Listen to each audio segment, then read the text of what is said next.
Hello दोस्तों, कैसे हैं आप लोग? कमेंट सेक्शन में ज़रूर बताइएगा। छठ एवं दीपावली की सभी को हार्दिक बधाइयाँ। देखिए, आज के क्लास जो है पुलिस रिलेटेड क्लास है, यानी कि सब सेक्शंस और जैसे मतलब आईपीसी और सीआरपीसी क्या हैं, ये सब के बारे में बताने वाले हैं। जैसे में चलते चलते हम लोग बाइक से जाते हैं, कोई किसी भी गाड़ी से जाते हैं, कहीं बैठे रहते हैं तो पुलिस प्रशासन हम लोग को पीट देती है या गाड़ी पकड़ लेती है या किसी भी तरह के प्रताड़ित करती है। तो आज का क्लास इसी से रिलेटेड है कि आप किस प्रकार जो है उससे बच सकते हैं और किस प्रकार क्या कर सकते हैं। आज का क्लास इसी से रिलेटेड होने वाला है।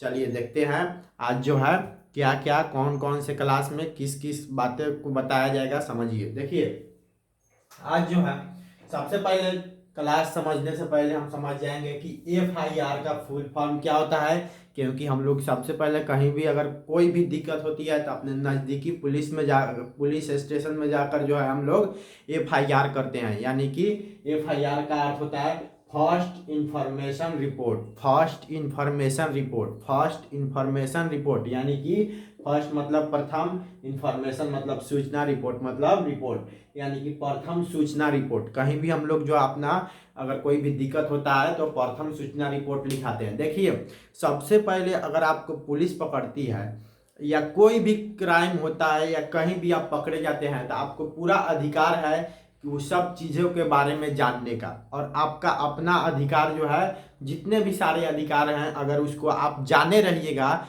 तो कभी भी आपको प्रॉब्लम नहीं होगा। देखिए, सबसे पहला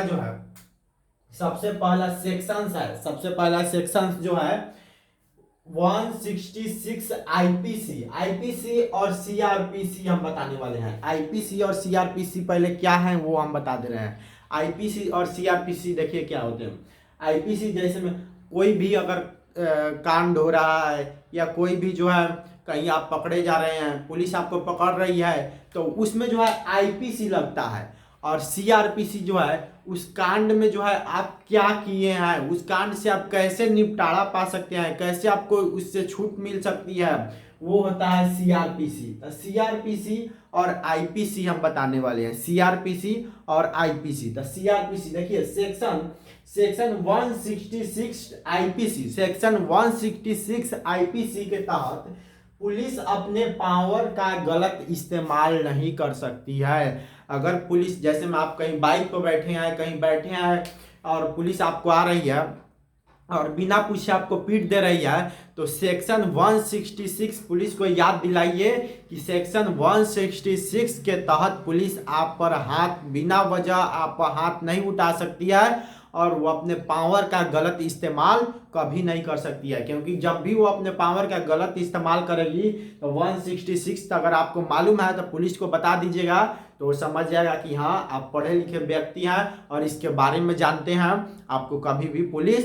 नहीं पीट सकती है या कोई भी गलत काम, प्रताड़ना, कोई भी आपके साथ छेड़छाड़ पुलिस कभी भी नहीं कर सकती है। 166 सेक्शन 166 आईपीसी के तहत सेक्शन 166 आईपीसी के तहत पुलिस जो है अपने पावर का कभी गलत उपयोग नहीं कर सकती है। सेकेंड नंबर है सेक्शन 323 यानी कि सेक्शन 323 आईपीसी। 323 आईपीसी के तहत यानी 323 के तहत पुलिस किसी को मार नहीं सकती है। अभी बताए हम आपको जो है पूरा अधिकार है कि आप अपना अधिकार को पता करें, अधिकार को जानें। और पुलिस अपने पावर का गलत इस्तेमाल कर रही है तो सेक्शन 166 के तहत जो है पुलिस को याद कराइए। उसके बाद में जो है सेक्शन 323 आईपीसी के तहत यानी कि सेक्शन 323 आईपीसी के तहत जो है पुलिस किसी को मार नहीं सकती है। अगर किसी को भी पुलिस मारती है या पकड़ती है या बिना वजह से कहीं भी मार देती है, चलते फिरते रास्ते में आप लोग देख आजकल ये बहुत ज़्यादा होता है कि पुलिस जो है बाइक से ही हम चल रहे हैं तो डंडा क्या करेगी, बाइक के आगे जो ले आकर लगा देगी। तो ऐसा नहीं करना है पुलिस को, क्योंकि अगर डंडा जो है अपना बाइक के आगे भी करेगी तो उससे व्यक्ति को एक्सीडेंट हो सकता है, खतरा हो सकती है। इसलिए उसको डंडा जो है अपना आगा नहीं करना है और पुलिस को ना ही जो है मारना है। 323 आईपीसी के तहत पुलिस कभी भी किसी को मार नहीं सकती है या अपने डंडे को आगे बाइक के नहीं कर सकती है। इससे जो है किसी के जान के खतरा हो सकती है, सभी के जान के खतरा हो सकती है भाई। अगर मानते हैं पुलिस अपने डंडे को बाइक के आगे चलती बाइक के आगे जो है ले जाएगी, रखेगी, तो इससे जो है क्या होता है, एक्सीडेंट होने की संभावना अधिक बढ़ जाता है। इसलिए जो है पुलिस जो है किसी को मार नहीं सकती है और ना ही अपने पावर का गलत इस्तेमाल कर सकती है। अगर गलत इस्तेमाल करती है पावर या मारती है किसी को, तो आप ये सेक्शंस याद रखिएगा, तो आपको ना ही मारेगी पुलिस, ना ही मारेंगे और ना ही वो अपने गलत का इस्तेमाल करेंगे। देखिए सेक्शन 323 यानी कि जो है 323 section 323 Kerala police act 323 Kerala police act 323 Kerala police act section 323 Kerala police act के तहत पुलिस रिश्वत या गैर कानूनी एक्टिविटी करे तो उसका वीडियो कर सकते हैं। यानी कि जो है पुलिस कभी भी जो है आपको, यानी कि कोई गलत काम कर रही है, प्रताड़ित कर रही है, बलजोरी रिश्वत मांग रही है, जबरदस्ती हमको पैसा देवे कीजिए तो देवे कीजिए, या किसी भी प्रकार के आप पे कोई भी कानूनी कार्रवाई करने जा रही है बिना सोचे समझे, कोई गैर एक्टिविटी कर रही है, गैर कानूनी एक्टिविटी कर रही है, तो 323 section 323 Kerala police act 323 Kerala police act के तहत जो है आप उसकी वीडियो रिकॉर्डिंग कर सकते हैं। सभी के पास आजकल मोबाइल होते ही है और अपना मोबाइल निकालिए, उस समय जो है वीडियो रिकॉर्डिंग कीजिए। अगर पुलिस मना कर रही है तो पुलिस को याद कराइए सेक्शन 323 केरला पुलिस एक्ट के तहत कोई भी जो है किसी भी पुलिस का वीडियो रिकॉर्डिंग कर सकता है, और रिश्वत मांगेगा या कुछ भी काम गलत कर रहा है तो आप रिकॉर्डिंग कर सकते हैं। देखिए 4 नंबर है गिरफ्तारी के कारण जानने का अधिकार। अब देखिए वो आईपीसी था, ये आईपीसी था तो आईपीसी आपको पहले ही बता दिए हैं। अब देखिए अब सीआरपीसी क्या है, तो सीआरपीसी भी बताया है कि अगर आईपीसी में क्या होता है, आईपीसी में कोई काम कर रहे हैं तो आपको पकड़ना, लेकिन सीआरपीसी में जो होता है आप कौन से गलत काम किए, कैसे आपकी छुटकारा उस काम से हो सकती है, कैसे जो है आपको जेल से छुड़ाया जा सकता है, क्या कानूनी कार्रवाई होगा, ये सीआरपीसी बताता है। तो सीआरपीसी में जो है देखिए सीआरपीसी 4 नंबर सीआरपीसी है, तो सीआरपीसी में जो गिरफ्तारी के कारण जानने का अधिकार, गिरफ्तारी CrPC section 50 sub section A CrPC 50 और सब सेक्शन ए के तहत जो है आपको गिरफ्तारी जानने का पूरा अधिकार है। अगर आपको याद है सीआरपीसी सेक्शन 50 और सब सेक्शन ए, तो आपको अगर पुलिस गिरफ्तार कर रही है कहीं भी कभी भी किसी भी जगह पे गिरफ्तार करके ले जा रही है, तो आपको जो है गिरफ्तारी का कारण जानने का पूरा अधिकार है, क्योंकि ये अपना अधिकार है। तो अपना अधिकार जो है ये सब जो है जितने भी है सब अधिकार हैं, और इस अधिकार के यानी कि सीआरपीसी 50 सब सेक्शन 1 के तहत जो है आपको गिरफ्तारी का कारण जानने का अधिकार है। अगर पुलिस आपको गिरफ्तार कर रही है तो आप उसके कारण पूछ सकते हैं कि हमें क्यों गिरफ्तार कर रहे हैं। देखिए 5 नंबर है महिला को सिर्फ महिला पुलिस ही गिरफ्तार करेगी, महिला को सिर्फ महिला पुलिस ही गिरफ्तार करेगी, यानी कि लेडीज को सिर्फ लेडीज पुलिस ही गिरफ्तार करेगी। किसके तहत, सीआरपीसी 46 सब सेक्शन 1, यानी कि सीआरपीसी सेक्शन 46 सब सेक्शन 1 के तहत जो है महिला पुलिस को सिर्फ महिला पुलिस ही गिरफ्तार कर सकती है, यानी कि महिला पुलिस को जेंट्स पुलिस कभी भी गिरफ्तार नहीं कर सकता है। किसके तहत, सीआरपीसी 46 सब सेक्शन 1 के तहत जो है महिला पुलिस को सिर्फ महिला ही गिरफ्तार करेगी। देखिए अगला है 6 नंबर, महिला को सूर्यास्त के बाद, यानी कि सूर्यास्त यानी कि सूरज डूबने के बाद और सूर्यास्त के पहले यानी कि सूरज उगने के पहले जो है महिला को गिरफ्तार नहीं किया जा सकता है। महिला को कभी भी गिरफ्तार नहीं किया जा सकता है। किस कंडीशन पर, अगर सूरज नहीं निकला है, सूर्योदय नहीं हुआ है, तब तक जो है उस महिला को गिरफ्तार नहीं कर सकते हैं।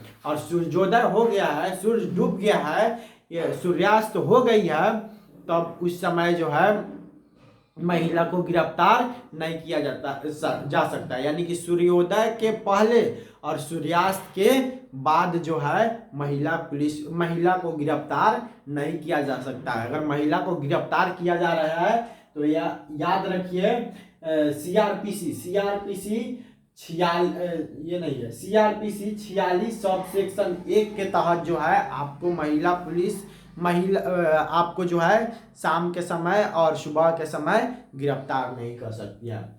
अब देखिए अगला जो है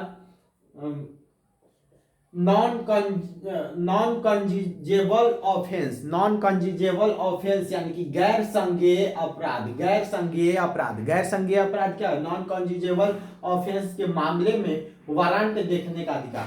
यानी कि नॉन कंजीजेबल क्या होता है? जैसे में छोटे मोटे आप अपराध कर रहे हैं, जैसे में छीना झपटी, चोरी, डकैती, ये सब नॉन कंजीजेबल होता है। कंजीजेबल होता है तो कंजीजेबल में होता है यानी कि संज्ञेय अपराध है, वो गैर संज्ञेय अपराध होता है। तो संज्ञेय अपराध में होता है यानी कि जो है बिना वारंट के ही आपको पुलिस गिरफ्तार कर लेगी। कंजीजेबल जो रहेगा, कंजीजेबल ऑफेंस के तहत जो है बिना वारंट के ही आपको जो है पुलिस गिरफ्तार कर सकती है, क्योंकि इसमें जो है आप बड़े क्राइम करते हैं। और नॉन कंजीजेबल में यानी कि छोटे क्राइम में जो है आपको पुलिस जो है बिना वारंट के जो है गिरफ्तार नहीं कर सकती है। यानी कि जैसे में चोरी, डकैती, छीना झपटी आप कर रहे हैं तो इसमें अगर आप पुलिस के पास वारंट है, वारंट लेकर आए तभी आपको गिरफ्तार कर सकती है पुलिस। बिना वारंट के पुलिस आपको गिरफ्तार कभी भी नहीं करेगी। किसके तहत? नॉन कंजीजेबल ऑफेंस के तहत जो है पुलिस छोटे मोटे अपराध के जो है वारंट लेकर आएगी तभी ही आपको जो है गिरफ्तार करेगी। और कंजीजेबल ऑफेंस होता है बड़े अपराध, तो इसमें जो है बिना वारंट के ही अपराध कर सकता है, बिना वारंट के ही जो है आपको जो है गिरफ्तार कर सकता है। एक और बता दें यहाँ पर 4 नंबर में जो था 6 नंबर में महिला को सूर्यास्त के बाद और सूर्यास्त के पहले जो है गिरफ्तार नहीं किया जा सकता है। लेकिन हाँ, अगर ज़्यादा आप बड़े क्राइम में किए हैं, ज़्यादा दिक्कत वाली बात है, ज़्यादा समस्या बढ़ गई है, तब आपको गिरफ्तार किया भी जा सकता है। किस हालत में? आप पहले जो है उसके लिए स्पेशल ऑर्डर लेकर आना होगा। स्पेशल ऑर्डर लेकर आएंगे तभी महिला को जो है सूर्यास्त के बाद और सूर्योदय के पहले जो है गिरफ्तार किया जा सकता है, नहीं तो महिला को कभी भी इस समय गिरफ्तार नहीं किया जा सकता है। और नॉन कंजीजेबल ऑफेंस क्या होता है? छोटे मोटे अपराध। और कंजीजेबल ऑफेंस जो होता है बड़े अपराध। तो छोटे अपराध में जो है पुलिस वारंट लेकर आएगी और बड़े अपराध में पुलिस बिना वारंट के ही आपको गिरफ्तार कर सकती है। अगला देखिए 8 नंबर जो है अरेस्ट मेमो बनवाने का अधिकार सीआरपीसी 41B के तहत अरेस्ट मेमो बनवाने का अधिकार। जैसे में आजकल जो है पुलिस घर पर बिना सोचे समझे ही किसी को गिरफ्तार करने आ जा रही है या कहीं भी आपको गिरफ्तार कर रही है तो आप जो है अरेस्ट मेमो बनवा सकते हैं। अरेस्ट मेमो क्या होता है? अरेस्ट मेमो होता है जैसे में पुलिस अपना लिखेगी, सभी अपना डिटेल लिखेगी और आपका भी पूरा डिटेल लिखेगा कि आपको क्यों गिरफ्तार किया जा रहा है, किस लिए गिरफ्तार किया जा रहा है। उसके बाद में पुलिस जो है अपना रैंक लिखेगा, सब चीज़ बताएगा और लिखेगा, मेमो बनाएगा यानी कि, और आपके गांव के अगल बगल किसी से भी जो है साइन कराएगा जो देख रहा है। उसके बाद में जो है आपसे भी पुलिस साइन कराएगा, सिग्नेचर कराएगा और वही मेमो बनता है। उसी मेमो को बनाएगा तभी जो है आपको पुलिस गिरफ्तार करेगा। और अरेस्ट मेमो बनवाने का अधिकार किसके तहत? सीआरपीसी 41B के तहत जो है अरेस्ट मेमो बनवाने का पूरा अधिकार है आपको। अरेस्ट मेमो बनवाइए तभी जो है आपको पुलिस गिरफ्तार करेगी, नहीं बनवाइएगा तो बाद में आप ही को दिक्कत होगा। देखिए अगला 9 नंबर देखिए, पुलिस को अरेस्ट किए गए पर्सन की फैमिली या रिलेटिव को सूचना देनी होगी। किसके तहत? सीआरपीसी 50A, सीआरपीसी 50A के तहत पुलिस अगर आपको गिरफ्तार कर रही है तो आपकी फैमिली या आपके किसी भी रिलेटिव को उसकी सूचना देनी होगी। क्यों? मानते हैं किसी आपके घर पे कोई नहीं आए या कहीं से आपको पुलिस गिरफ्तार कर रही है, तो उस हालात में पुलिस को जो है आपके रिलेटिव यानी कि आपके जो है जितने भी संपर्कगण है, जितने भी जो है मित्रगण है, जितने भी रिश्तेदारी हैं, दोस्त हैं या आपके घर वाले व्यक्ति हैं, परिवार में किसी को भी जो है पुलिस को सूचना देनी होगी, क्योंकि बिना बताए पुलिस को अरेस्ट करने का अधिकार नहीं है, इसलिए सूचना देनी होगी। CRPC 50A के तहत, CRPC 50A के तहत जो है पुलिस को ये बताना ही होगा कि आपको आपके रिलेटिव को बताना होगा कि हमने जो है इसको गिरफ्तार कर लिया है। अगला है 10वां नंबर है, गिरफ्तार किए गए पर्सन की हेल्थ और सुरक्षा का ध्यान रखना। CRPC 55A 55A CRPC 55A के तहत जो है गिरफ्तार किए गए पर्सन की पूरी हेल्थ की सुरक्षा देना। जब पुलिस आपको गिरफ्तार कर लेती है तो CRPC 55A के तहत पुलिस का अधिकार बनता है कि आपकी पूरा हेल्थ का यानी कि आपके स्वास्थ्य का ख्याल रखे, आपको किसी भी प्रकार की जो है जैसे में खाना में, पानी में, बैठने में, उठने में किसी भी प्रकार के जो आपकी दिक्कत ना दे।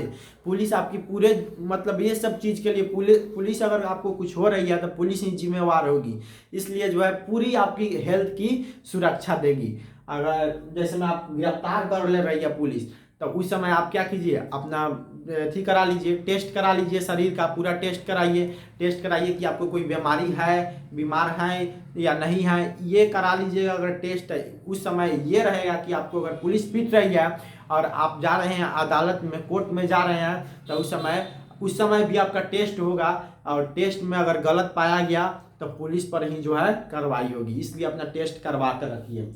कभी भी आपको पुलिस गिरफ्तार कर रही है तो अपना टेस्ट करा लीजिए और आपके हेल्थ का पूरा ख्याल रखेगी पुलिस। जब गिरफ्तार कर लेगी तो आपके हेल्थ का पूरा ख्याल रखेगी। किसके तहत? CRPC 55A के तहत, CRPC 55A के तहत जो है पुलिस आपकी हेल्थ की पूरी ख्याल रखेगी। अगला है इंट्रोगेशन के दौरान अपने वकील से मिलने का अधिकार। CRPC 41D, CRPC 41D, CRPC 41D के तहत जो है इंट्रोगेशन पूछताछ के दौरान जो है आप अपने वकील से मिल सकते हैं। अगर आप क्या वकील हैं, आप चाहते हैं जब हम अपने वकील से मिले और वकील से मिलने के बाद ही अपना कोई भी बात पुलिस को बताएंगे, तब आप अपने वकील से मिल सकते हैं। किसके तहत? CRPC 41D के तहत, CRPC 41D के तहत जो है आप वकील से मिलिएगा और वकील से मिलने के बाद जो आपको काम है वो काम बताइएगा, कीजिएगा। उसके बाद ही आप पुलिस से चाहते हैं पुलिस को हम कोई भी इंफॉर्मेशन दे, इंट्रोगेशन दे पूछताछ के समय, तो आपको अपने वकील से मिलने का पूरा आज़ादी है। आप अपने वकील से पहले मिल लीजिए, उसके बाद जो है जो बताना है वो पुलिस को बताइए। तो वकील से आपको मिलने की पूरी आज़ादी है। अब अगर आपको पुलिस गिरफ्तार कर रही है और आप चाह रहे हैं कि हम कुछ ना बताएं पुलिस को, पहले वकील से मिलेंगे तो आपको पूरी आज़ादी है। वकील से मिलने के बाद ही जो है आप अपना कोई भी इंफॉर्मेशन बता सकते हैं, कोई भी सूचना दे सकते हैं। जैसे किसके तहत? CRPC 41D के तहत। और देखिए अगला जो है 24 घंटे से अधिक हिरासत में पुलिस नहीं रख सकती है। देखिए अगर आपको पुलिस गिरफ्तार कर ले रही है, तो CRPC 57 यानी कि 57, CRPC 57 के तहत जो है, CRPC 57 के तहत 24 घंटे से ज़्यादा आपको पुलिस हिरासत में नहीं रख सकती है। यानी कि 24 घंटे से ज़्यादा अपने पास पुलिस नहीं रख सकती है। 24 घंटे के अंदर में ही उसको क्या करना होगा, आपको जो है पेशी करना होगा मजिस्ट्रेट के पास। मजिस्ट्रेट के पास जो है इसको पेशी करने का अधिकार है। इससे ज़्यादा आपको अगर पुलिस रख रही है तो जैसे में कोई होता है ना, गाँव में क्या होता है, कोई नहीं जानता है, नहीं समझ पाता है, इस सब के बारे में नहीं जाना रहता है, तो कहता है हमको पुलिस 2 दिन 3 दिन तक, 4 दिन तक, 5 दिन तक जो है रखे रह गई थी। तो ऐसा बात नहीं है, पुलिस इतना देर तक नहीं रह सकती है। 24 घंटा से ज़्यादा पुलिस आपको अपने हिरासत में नहीं रख सकती है। किसके तहत? CRPC 57 के तहत 24 घंटा से ज़्यादा पुलिस आपको हिरासत में नहीं रख सकती है। अगर 24 घंटा से ज़्यादा आपको पुलिस हिरासत में रखेगी तो उसके लिए आपको पुलिस को जो है मजिस्ट्रेट से स्पेशल अपॉइंटमेंट लेना होगा। जैसे में देखिए यहाँ पर सेक्शन 167 के तहत सेक्शन 167 के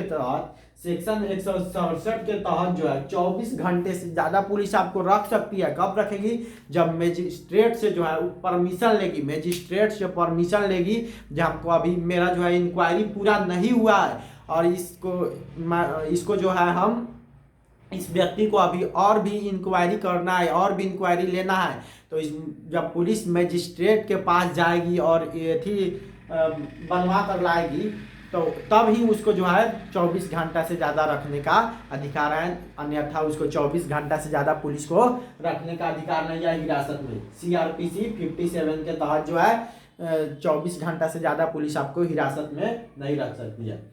24 घंटा के अंदर मजिस्ट्रेट के सामने पेशी, 24 घंटा के अंदर ही, 24 घंटा से ज़्यादा अभी बताए हैं जो है मजिस्ट्रेट जो 24 घंटा से ज़्यादा आपको पुलिस हिरासत में नहीं रख सकती है। और 24 घंटा के अंदर ही CRPC 56 के तहत 56 के तहत 24 घंटा के अंदर में ही सामने नज़दीकी मजिस्ट्रेट के पास पुलिस को जो है आपको ले जाकर खड़ा करना होगा, पेशी करवाना होगा आपका। नहीं तो उससे ज़्यादा रखेगी तब पुलिस का मतलब पुलिस ही फंसेगी उस मामले में। अगर उससे ज़्यादा रखना चाहती है पुलिस तो सेक्शन 167 के तहत आपको रख सकती है। कब रख सकती है? जब मजिस्ट्रेट से पास जाकर परमिशन लेके आएगी कि मेरा इंक्वायरी अभी पूरा नहीं हुआ है, मैं इसको जो है 24 घंटा से ज़्यादा रखना चाहता हूँ, तभी जो है आपको रख सकती है। इस तरह नहीं रख सकती है। उम्मीद करते हैं आप लोग को जो है पूरी बातें समझ में आई होगी। अगर आप लोग को जो चीज़ समझ में नहीं आया है उसको कमेंट सेक्शन में जो है बता दीजिएगा, और जो नहीं समझ में आया होगा उसको जो है हम आप लोग को बता देंगे। चलिए आज का सेशन इतना ही रहने देते हैं। जय हिंद।